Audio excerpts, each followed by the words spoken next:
Tired of your Edge suction cup falling down every day? Go ahead and remove that suction cup.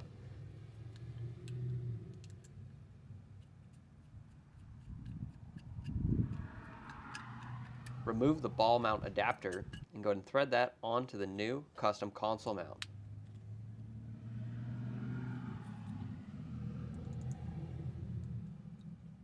Install is super simple. Just pop off the trim panel right above your trailer brake controller.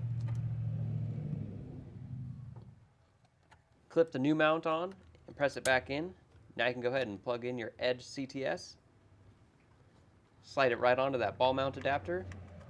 Now your Edge is in the perfect spot, and you're not going to lose any visibility, and you're going to be able to keep an eye on all the gauges you need. Get yours at dmaxstore.com.